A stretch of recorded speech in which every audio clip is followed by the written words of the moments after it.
할렐루야. 하나님 여러분을 사랑하십니다. 그 하나님 오늘도 함께 하시면서 말씀 통해서 하나님의 그러한 뜻을 나타내시고 내주실 줄로 믿습니다. 요즘 이제 선거 아까 위에서 기도해 주셨는데 선거철이 되어서 어느 정당의 비상대책위원장이 곳곳을 이렇게 선거 운동하는 거죠.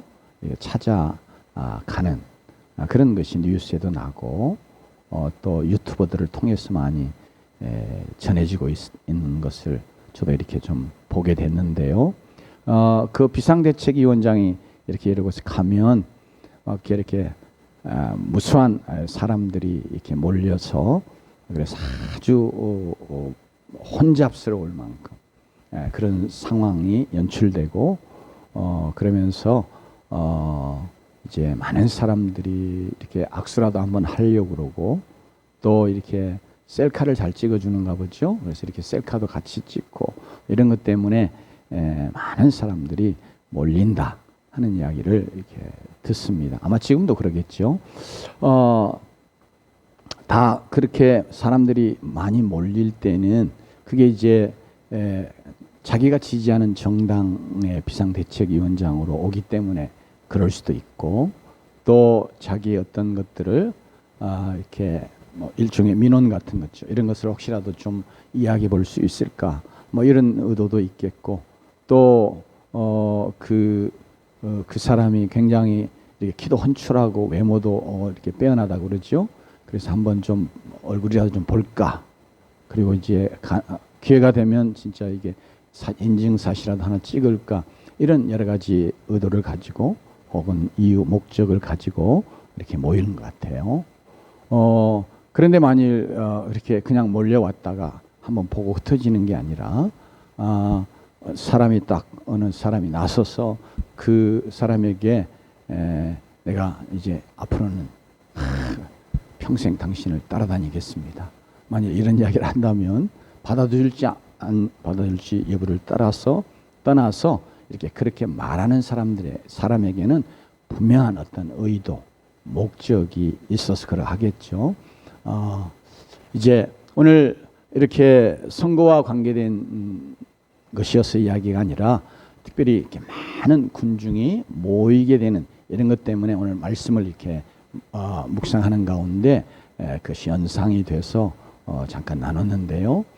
특별히 오늘은 뭐 사람들이 도시에 많이 몰려 있으니까 많은 사람들이 이렇게 운집하는 것이 그렇게 어렵지 않잖아요. 또 이동하는 수단들도 있고 그러니까. 그런데 이제 특별히 2000년 전에 고대 사회에서 이 한적한 시골에 많은 사람들이 온다. 그러면 다 도보로 오는 거거든요. 그런데 예수님께서 특별히 가버나움 지역이라고 이게 이제 갈릴리 호수의 서쪽에 있는 이렇게 마을입니다. 거기에 이제 예수님이 그 산상수훈이라고 우리가 이제 말하는 그 산에 올라가서 말씀하시는 보배로운 말씀의 내용이 마태복음 5장으로부터 7장까지 나오잖아요. 이 말씀을 하셨던 그 산도 바로 그 가버나움 지역에 있거든요. 가버나움 뒤편으로 이렇게 산이 쭉 올라가 있는데 거기서 사역하실 때 아주 정말 구름 인파가 모였음을 오늘 말씀에 우리에게 증거해 주고 있습니다. 특별히 그런 시골에 우리도 어떤 뭐 특별한 일이 있으면 옛날에는 지금이야 이제 뭐 즐길 것도 많고 볼 것도 많고 뭐 관심을 가질 만한 것들이 많기 때문에 어지간해서는 잘 모이지 않죠. 근데 옛날 시골에서는 뭐 특별한 일이 없잖아요. 그러니까 뭐 이제 우리 세대만 해도 뭐 시골에서 뭐 영화 하나 보여준다 그러면 또 막 사람들 전부 다 모이잖아요.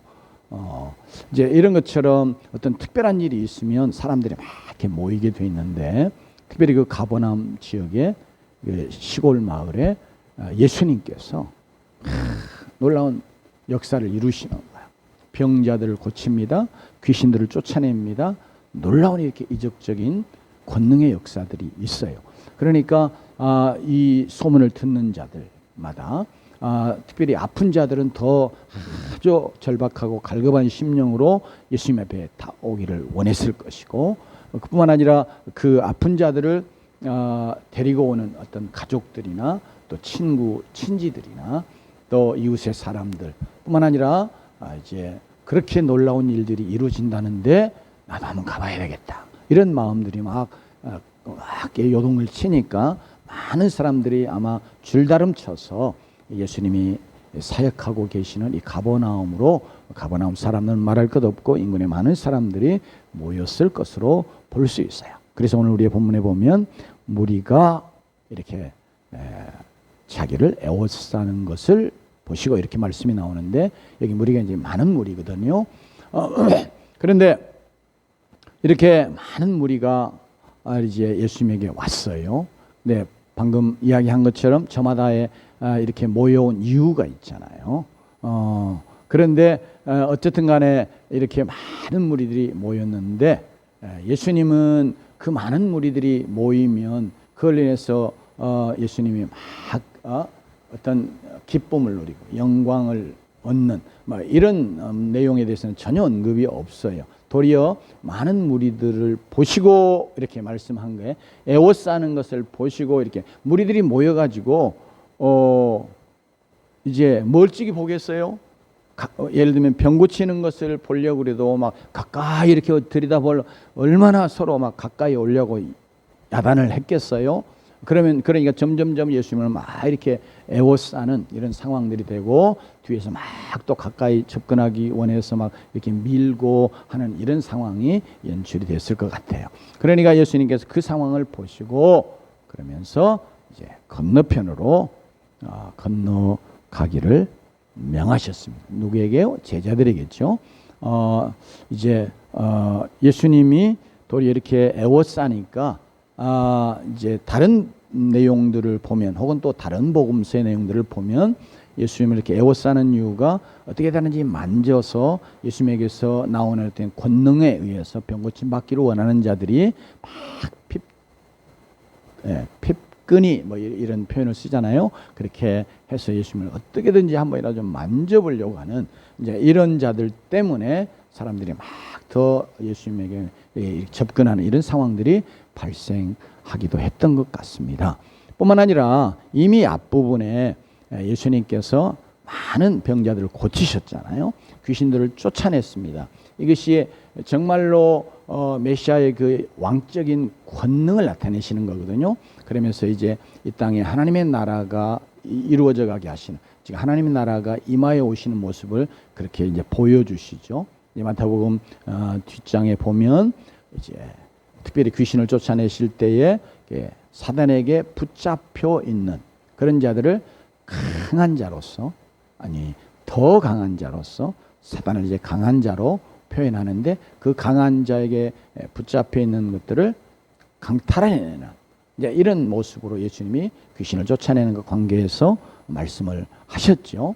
그러니까 이렇게 그것을 통해서 지금 어둠의 권세가 붙잡고 있는 영혼들을 이제 건져내시는 걸 통해서 그들이 또 하나님 나라의 백성 되게 하는, 이걸 통해서 하나님 나라의 권능을 드러내고 하나님 나라를 이렇게 확장해 가시는 역사를 이루고 있었단 말이에요. 그러니까 그런 모습을 이렇게 사람들이 다 봤어요. 그러면서 막 애워싸니까, 그런데 예수님은 그렇게 애워싸는 그 자체를 보시고, 그걸 보시고 이제 마치 피하여 가시는 것처럼 이렇게 건너편으로 가도록 제자들에게 명령하셨습니다. 오늘 본문은 왜 예수님이 이렇게 애워싸는 걸 보시고 가도록 명령하셨는지에 대한 이야기는 없어요. 그런데 다른 내용에 또 다른 복음서에 보면 예수님이 오신 목적이 영혼 구원을 위해서 어떻게든지 복음을 전하려고 하기 때문에 다른 동네에 가서도 복음을 전하여야 하리라, 그렇게 말씀하신 내용이 나오거든요. 그러니까 이렇게 지금 이미 예수님이 행하시는 어떤 큰 이적적인 권능들을 보고 와 그러면서 몰려오는 이런 군중들을 주님께서 그거 기뻐하신 게 아니고 어떻게든지 복음을 전해서 또 이렇게 큰 권능을 행하시는 것도 그들이 정말 예수 그리스도가 어떤 분이신가를 알고 믿어서 구원 얻게 하시고자 하는 것이 예수님의 목적이었기 때문에, 그래서 이제 다른 지역에 가서도 복음을 전하려고 하시는 그런 의도가 있었음을 알 수 있습니다. 뿐만 아니라 이렇게 막 이렇게 이제 군중들이 환호하고 막 그러지 않겠어요? 야, 또 뭐 병자가 갑자기 나왔어요. 정말 어떤 병자들이 나왔는지 성경에 구체적으로 언급하지 않지만 많은 병자들이 나왔는데 각색 병자들이 나왔다 그거죠. 지금까지는 도대체 고침받지 못하고 고통하고 있었는데 예수님이 말씀만 하시면 그냥 건강해져요. 병이 떠나가요. 일어서요. 막 이런 역사들이 일어나면 얼마나 그것을 막 보는 사람들이 환호하고 막 박수를 치고 야단을 했겠어요. 그러면서 요한복음 6장의 내용을 보면 예수님께서 오병이어의 기적을 이루셨을 때, 그때 사람들이 와서 예수님을 억지로 잡아 왕을 삼으려고 했다, 그렇게 말하는 것입니다. 그러니까 이런 놀라운 권능의 역사들을 보면서 많은 사람들이 어떻게 이분이야말로 그 하나님 나라, 그들이 생각하는 하나님 나라예요. 그들이 생각하는 하나님의 나라를 이룰 그런 아주 권세 있는 왕이시구나. 예수님 당시에 대부분의 유대인들이 메시아를 기다리고 있었습니다. 굉장히 기다렸어요. 왜냐하면 그들이 지금 로마의 속국이 되어가지고 이방인들의 압제를 받고 살아가는, 이게 이제 하나님의 백성이라고 하는 자들에게 있어서는 가장 가슴 아픈 일이죠. 또 불명예스러운 것이죠. 그래서 하나님께서 정말 약속했던 그 메시아를 보내주셔가지고 바로 이 자기들을 지금 지배하고 있는 이 권세를, 이방 권세를 칼의 권세로 깨뜨리고 다윗의 그 찬란했던 영광스러운 나라를 세워주실 그런 정치적인 메시아를 기다리고 있었거든요. 그러니까 메시아를 기다리지만 하나님이 성경에 약속하셨던 그 메시아 말고 자기들이 지금 자기들의 상황 속에서 해석해낸, 그래서 생각해낸 그런 메시아, 이건 이제 칼의 권세를 가지고 나타나는 그런 메시아거든요. 이게 이제 이 메시아는 사람에게 하나님이 큰 권세를 부여해 주셔가지고 그가 하나님 주신 권세에 의해서, 즉 칼의 권세죠. 이 칼의 권세를 가지고 자기들을 지금 지배하고 다스리고 있는 로마 이 제국 같은 이런 이방의 권세들을 완전히 깨뜨리고 하나님 나라, 즉 메시아의 나라, 또 소위 말하면 유대 다윗의 왕국을 다시 회복하는 거예요. 찬란한 영광으로 회복하는 그런 것을 기다리고 있었습니다. 그렇기 때문에 이렇게 막 애워싸 미는 자들은 호기심에 의해서 예수님이 행하시는 놀라운 어떤 그 기적에 대해 감탄하면서 그러면 마음속에 이가 우리가 기다리는 메시아인가, 이런 생각을 가졌을 거예요. 왜냐하면 요한복음에 보면 그런 내용들이 나오잖아요. 사람들이 예수님이 이제 세례 요한이 와서 세례를 베풀고 그럴 때 이가 약속한 메시아인가, 이제 이런 기대를 갖고 세례 요한에 와서 물어보잖아요. 그만큼 이렇게 메시아에 대한 기대가 막 가득한 상황 속에 예수님이 나타나셔가지고 그런 놀라운 권능의 역사를 이루시니까 이분이야말로 진짜 메시아이구나. 이분이 정말 메시아의 그 왕적인 권능을 지금 행사하고 계신 이분이야말로 이제 다윗의 왕국을 세우실 그런 왕이시지 않겠느냐. 이제 이런 생각들을 많이 가졌을 것 같아요.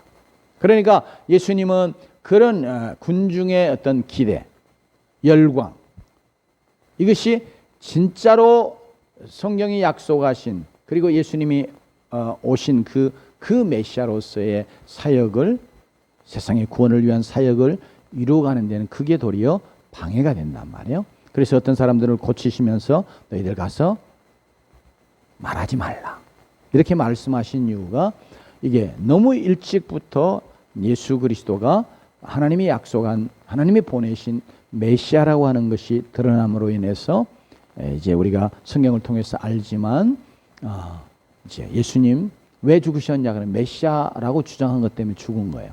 하나님의 아들이라고 하는 것 때문에 죽은 거거든요, 십자가에. 그것 때문에 유대 종교 지도자들이 예수님을 십자가에 못 박았다.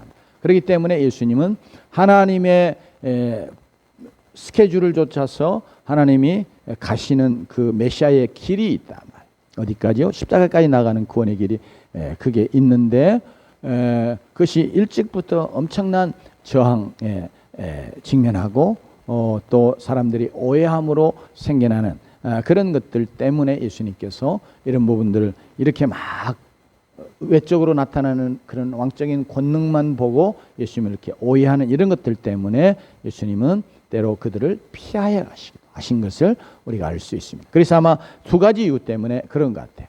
뿐만 아니라 제자들도 이렇게 군중들이 막 환호하고 열광하고 와 이분이 우리가 기다리는 메시아 막 이러니까 제자들도 얼마나 막 붕 뜨겠어요. 가슴이 예수님을 자기들이 따라다니고 있는데 지금 예수님 이렇게 인기를 얻고 그러면 덩달아 자기들도 인기를 얻는 거잖아요.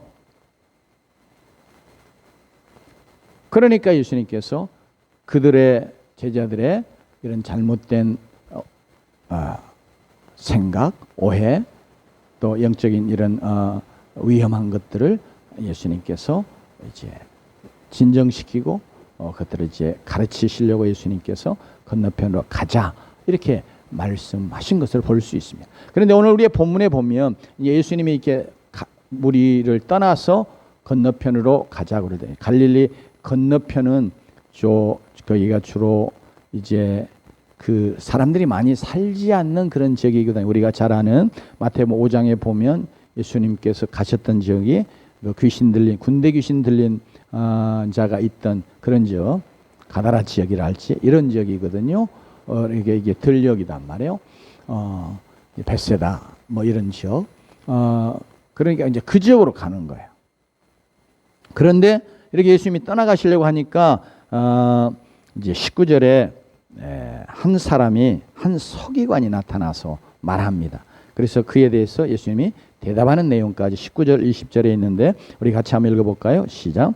한 서기관이 나와 예수께 아뢰되 선생님이여 어디로 가시든지 저는 따르리이다.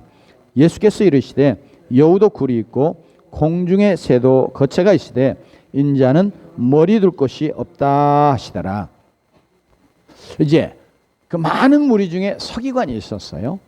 근데 많은 무리는 그냥 군중으로 와 있는 거예요. 그런데 그 중에 한 사람이 탁 나섰는데 그의 신분이 뭐냐면 서기관이에요. 이게 서기관은 율법의 교사입니다. 그러니까 이 당시에 종교적으로 굉장히 지도자급에 해당하는 사람이에요. 또 랍비라고 말할 수 있는 그런 어떤 학자, 선생과 같은 사람이에요. 그런데 이제 우리가 아는 것처럼 예수님을 대적하고 예수님을 십자가에 못 박는 데 있어 아주 주도적인 일을 했던 그룹이 뭐냐면 바리새인들과 서기관들이거든요. 물론 제사장들은 이제 정말 주도적인 일을 했고요. 그런 그룹에 해당하는 한 서기관이 확 나서가지고 예수님에게 이야기합니다. 선생님이 어디를 가시든지 이제부터 제가 선생님을 따르는 자가 되겠습니다. 예수님 따르라 소리 안 했는데 자기가 그렇게 나섰어요. 그러니까 예수님의 행하시는 모습을 보면서 내가 이 사람 스승 삼고 따라가야 되겠구나. 아마 이런 결단을 한 거죠. 굉장히 어려운 결단이라고 볼 수 있어요. 왜냐하면 지금 서기관들의 그 그룹들은 예수님을 이렇게 좀 의심스러운 눈초리로 바라보면서 조금만 지나가면 대적하거든요. 어떻게 하면 잡아 죽일까. 그런 괴계를 하는 그 그룹이 바로 여기 서기관 그룹이거든요. 그런데 그 그룹에 속한 사람으로서 한 사람이 탁 나서가지고 예수님 따르겠습니다. 이렇게 이야기해요. 대단한 결심을 갖고 또 굉장히 적극적으로 이렇게 예수님에게 나선 거죠. 따른다는 말을 조금 바꾸면 이제는 내가 정말 예수님이 위해서 예수님에게 헌신하며 살겠습니다. 막 이런 말로 우리가 바꿔서 생각해 볼 수도 있겠죠. 그러면 예수님께서 이 고백을 듣고 따라오라. 또 안 돼. 뭐 이렇게 대답 둘 중에 뭐 가부를 말씀하시지도 않아요. 그러면서 조금 비유적인 표현을 가지고 예수님이 이 사람에게 하는 이야기가 20절이네요. 예수님이 그때 이 사람에게 이렇게 말하는 거죠. 여우도 굴이 있고 공중의 새도 거처가 있는데 그런데 인자는 머리 둘 곳이 없다. 이게 어째 따르란 말이에요. 따르지 말라는 말이에요. 근데 이제 이 말씀 속에 왜 이 서기관이 예수님을 따르려고 하는가 하는 것을 꿰뚫어 보시는 예수님께서 이제 간접적으로 이제 왜 네가 나를 따르려고 하느냐? 나를 따르는 길은 이런 거야. 네, 그래도 네가 따르겠느냐? 아마 이런 반문하시고 일종의 도전하시는 그런 내용과 같은 그런 맥락에서 이런 말씀을 하신 것 같아요. 자, 보세요. 이제 인자는 머리 둘 곳이 없다. 그렇게 말씀하시는 거예요. 이제 머리 둘 곳은 이렇게 이제 편안히 누워 쉬는, 자는 뭐 이런 것이라고 표현할 수 있잖아요. 그러니까 일종의 거처, 집, 안식처. 이렇게 집은 일종의 우리들이 보호받고 안전을 누리면서 또 쉴 수 있는 그런 곳이잖아요. 그러니까 우리의 삶의 가장 중요한 그런 장소인데 특별히 예수님이 왜 이 말씀을 하셨을까? 그럴 때 이 말씀을 통해서 역으로 비춰보면 지금 이 서기관이에요. 그냥 일반 사람도 아니에요. 서기관입니다. 이미 지도자적인 그런 위치에 있는 사람이에요. 그런데 예수님을 따른다. 그럴 때 아까 말한 것처럼 예수님 쫓아가면 예수님이 지금 다윗의 왕국을 영광스럽게 회복할 그런 정말 왕이야. 아마 이런 생각, 믿음이 그에게 있었던 것 같아요. 그러니까 내가 예수님 따르면 예수님이 그 왕국을 세울 때 어떻게 해요? 제자들도 그런 잘못된 생각을 가졌음이 성경에 드러나잖아요. 그래서 예수님 보좌에 앉으시면 내가 오른쪽, 네가 오른쪽, 막 서로 그러잖아요. 그래서 누가 더 크냐 이런 다툼을 했다고 하는 내용이 성경에 나오는데, 그러니까 이 서기관도 예수님이 이런 권세를 갖고 계시니까 이분은 정말 다윗과 비교할 수 없이 찬란한 영광스러운 그 왕국을 세우실 그런 왕이다. 그러면 이분 따라가면 어째요? 오늘 뭐 국회의원 선거니까 내가 아주 쉬운 지역에 공천만 받으면 뭐예요? 금패치 따잖아요. 그런 것처럼 이분 쫓아가면 내게 자리가 보장되고 그러면서 내가 부귀영화를 누릴 수 있다. 입신양명할 수 있는 이런 자가 될 수 있겠다. 이런 생각을 가졌음에 틀림없어요. 왜냐? 그러니까 예수님께서 나 따라와. 나는 머리 둘 것도 없는 이런 아주 비천하고 지금 정말 가난하고 어려움 가운데 있는 자야. 지금 이렇게 말씀하시는 거거든요. 그러니까 이 서기관의 의도가 그랬음을 알 수 있어요. 이 말은 곧 정말 예수님을 따르는데 예수님이 목적이 아니고 자기의 인간적인 어떤 세상적인 욕망을 이룰 그런 어떤 수단으로 따라가서 잘만 하면 성공하겠구나, 부귀영화를 누리겠구나, 이런 생각이 이 서기관의 마음 저 밑에 깔려 있다고 볼 수 있습니다. 그러니까 예수님이 그것을 간파하셨죠. 그러니까 예수님께서 인자는 머리 둘 곳이 없다 이렇게 말씀을 하셨어요. 그래도 따르겠느냐? 아마 이런 말씀일 수도 있고요. 그러니 또 인자는 머리 둘 곳이 없다고 말씀하시면 네가 갖고 있는 생각은 잘못된 거야. 그렇게는 날 따르면 안 돼. 그럴 수 없어. 이렇게 말씀하시는 말씀이라고도 볼 수 있어요. 오늘 특별히 이 서기관을 통해서 오늘 이제 우리의 모습 비춰보는 그런 시간이 되면 좋겠어요. 우리도 이제 예수님을 믿어요. 예수님을 따르는 자라고 말할 수 있어요. 그런데 내가 왜 예수님을 믿고 예수님을 따르는 자인가? 왜 내가 믿음 생활하는 자인가? 그럴 때 우리는 예수님이 내게 있어서 목적이 아니고 또 예수님이 주시는 구원 자체가 목적이 아니고 나는 예수님을 하나의 수단처럼 이용한, 예수님 때문에 내가 이 땅에서 잘되고 예수님 때문에 내가 이 땅에서 축복받고 예수님 때문에 내가 높임을 받고 뭐 이런 세상적인 어떤 욕망들이 우리 안에 자리 잡고 있을 수 있어요. 여러분, 아주 미묘한 그런 차이일 수 있거든요. 물론 우리가 예수 믿으면 하나님께서 구원받는 자들에게 영원한 하나님의 나라, 그리고 하나님 나라를 기업으로 우리에게 주셨어요. 그게 얼마나 놀라운 축복입니까? 그리고 영원한 지옥의 형벌로부터 우리를 건져주셔, 얼마나 놀라운 은혜예요, 축복이에요.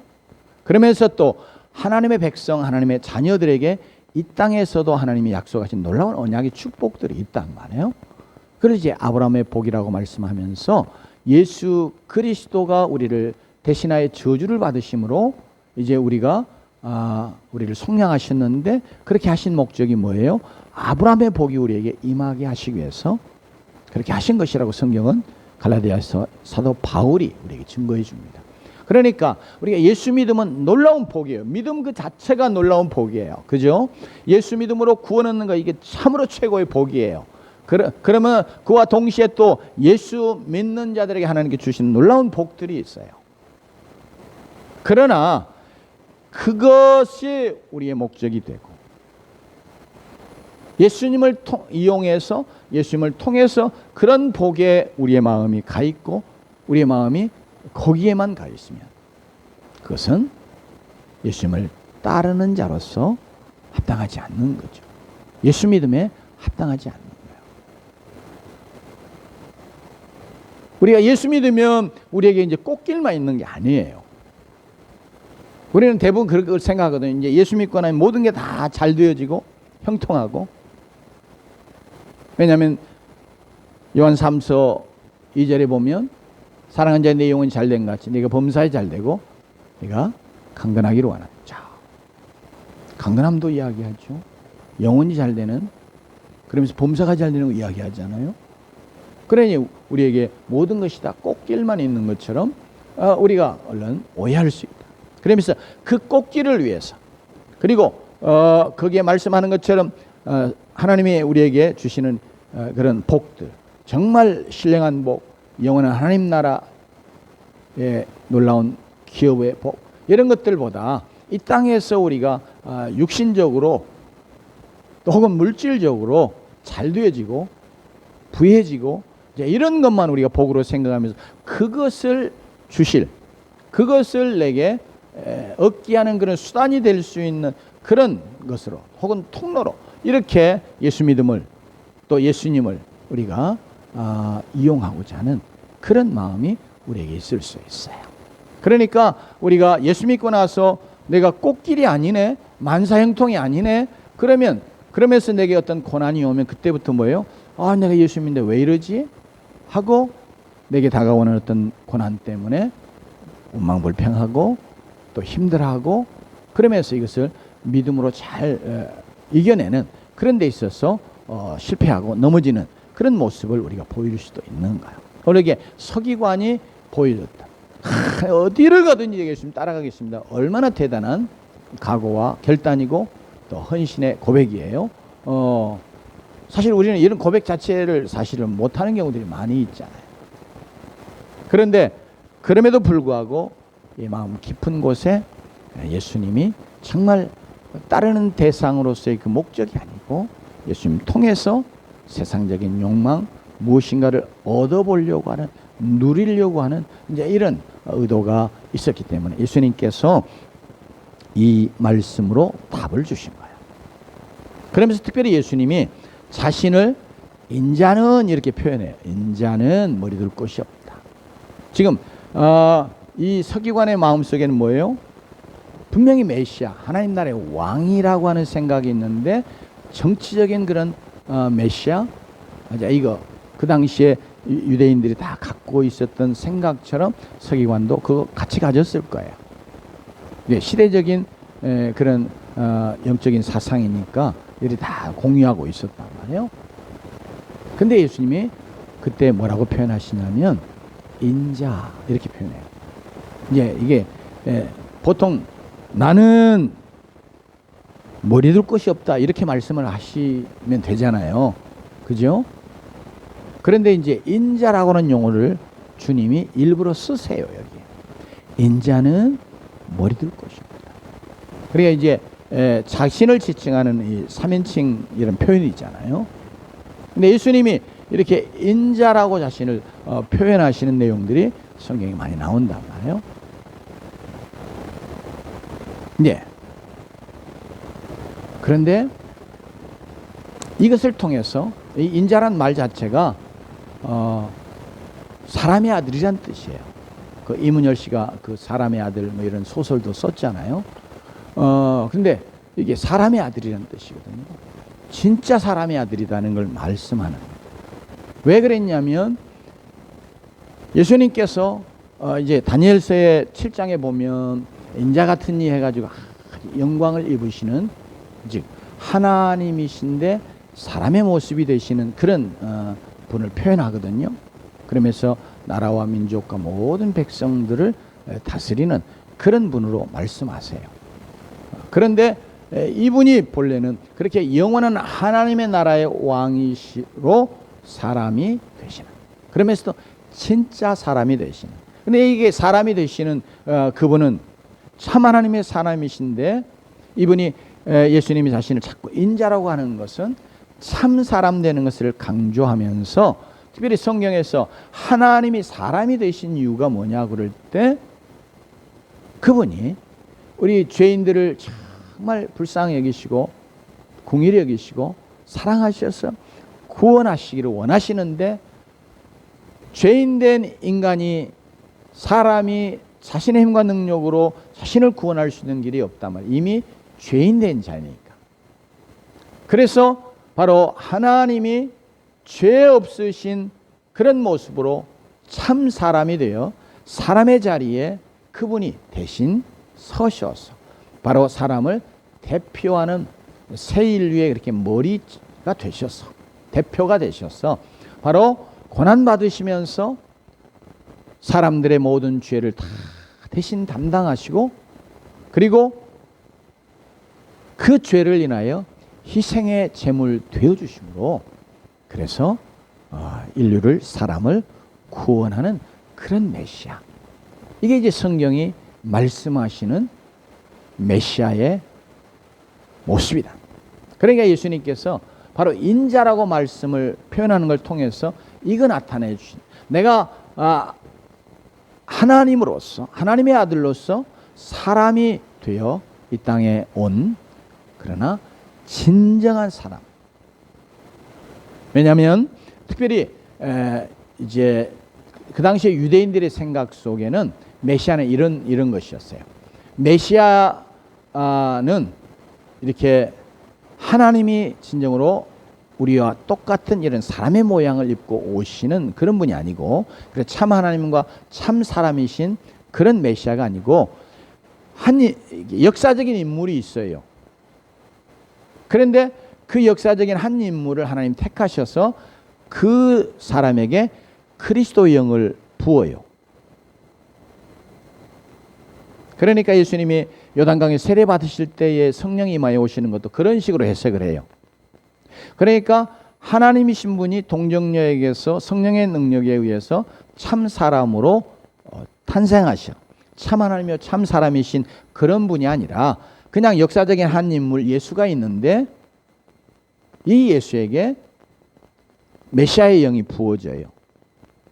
그래서 그때부터 이제 메시아가 되고, 그 메시아의 영이 큰 권세와 능력으로 그 안에 역사하는 거예요. 이런 메시아관을 갖고 있는 거예요. 그러니까 예수님께서 인자라고 하는 말을 통해서 내가 진짜 사람이지만, 다니엘서에서 그리고 또 에스겔도 인자라는 표현을 쓰죠. 영원한 하나님이신 분이 사람의 몸을 입고 이 땅에 오시는 것을 특별히 이사야를 통해서 많이 강조하셨고, 다니엘을 통해서도 말씀하실 때 하나님께서 우리에게 말씀해 주고자 하는 의도가 뭐냐면, 영원한 하나님이 진짜 사람의 모습으로 사람이 되어 이 땅에 오시는 거, 그거 말씀하시는 거거든요. 그러니까 나는, 예수님께서 너희들이 혹시 생각하는 것처럼 그냥 한 인간에 불과한데, 죄인데, 예? 부패한 본성을 가진 죄인의 한 사람 예수인데 거기에 메시아 영이 부어지는 그런 메시아 아니야. 이런 의도도 있고요. 정말 영원한 하나님이시지만 진정한 사람으로 이 땅에 오신 그런 사람의 아들, 참 사람이야 하는 것을 강조하시는 표현이기도 해요. 그러면서 그 사람의 아들, 그 인자는 어때요? 뭐라고 이 땅에 오신 거예요?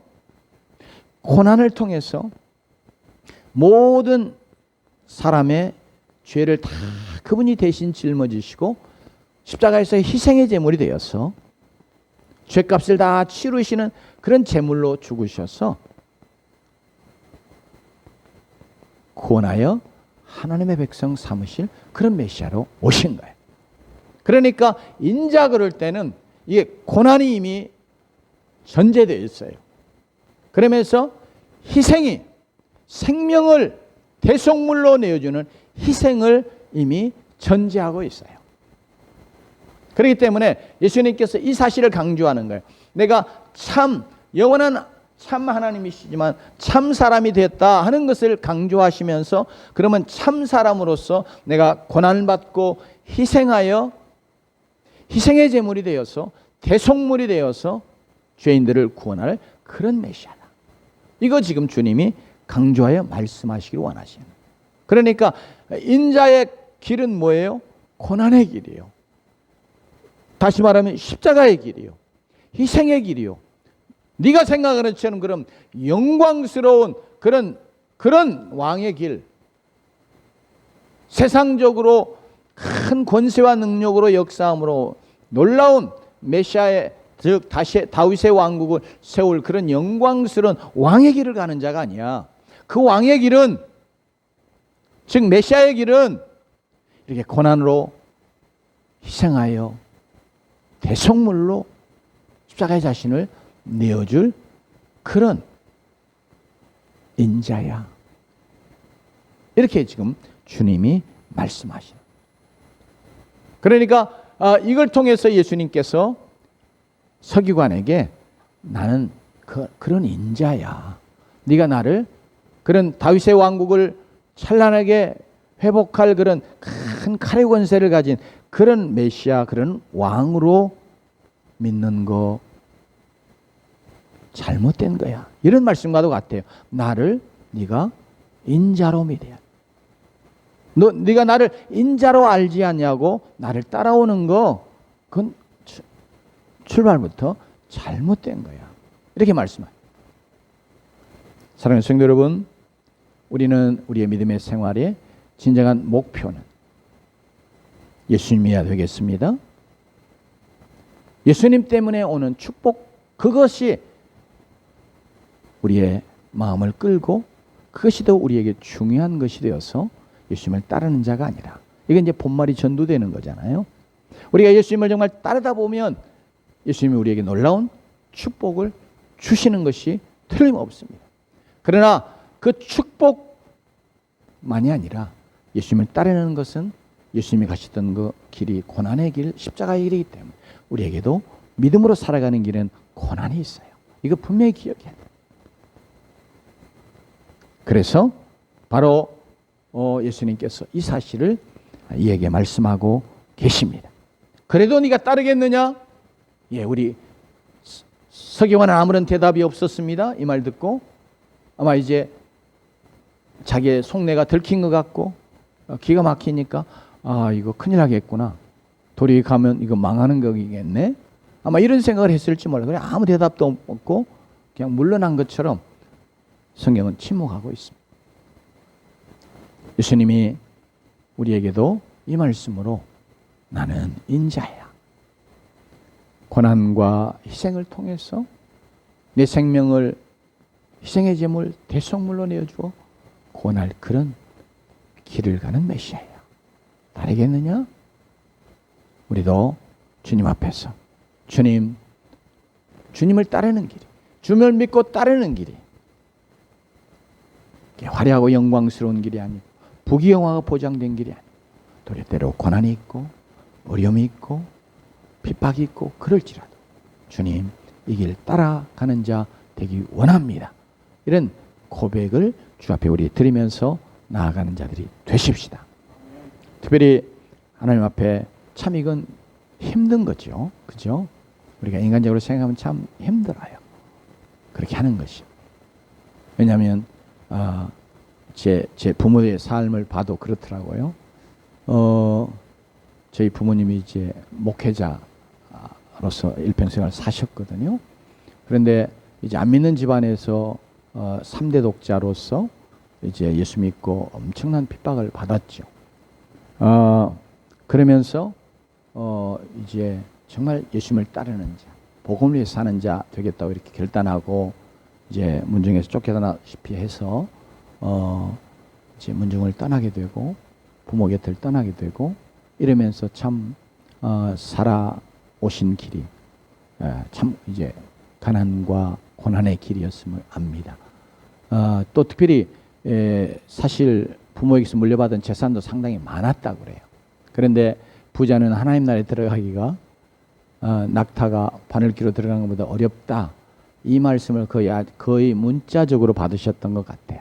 그래가지고 이렇게 물려주는 유산, 재산들을 가난한 친척들에게 남겨주고 나중에 보니까 뭐 산 하나만 남겨놓고 다 이렇게 나눠주고 이제 목회자로 길을 떠나신 것으로 그렇게 이제 들었습니다. 그러니까 있는 재산 가지고 쓰면서 하면 좋잖아요. 근데 그거 다 나눠주고 그리고 하니까 이 자식들이 아주 정말 뼈아픈 고생을 했죠.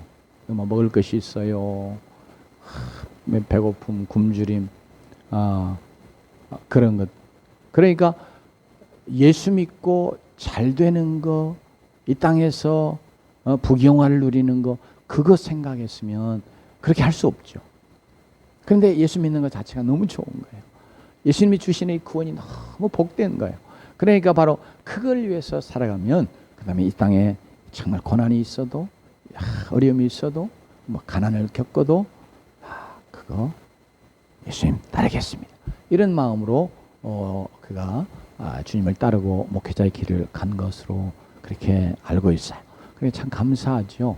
네, 지금 돌이켜보면 참 정말 이제 가난하고 어려웠던 건 참 정말 힘들었지만 그래도 감사하게 되고 또 그러면서 그분이 이제 목회하는 가정에도 너무 어려우니까 주변에 사실은 이제 목회자들의 가정도 옛날에는 다 그랬잖아요. 대부분 초등학교만 나오고 많이 나오면 중학교, 고등학교 나오면 다 돈 벌러 다 내보내잖아요.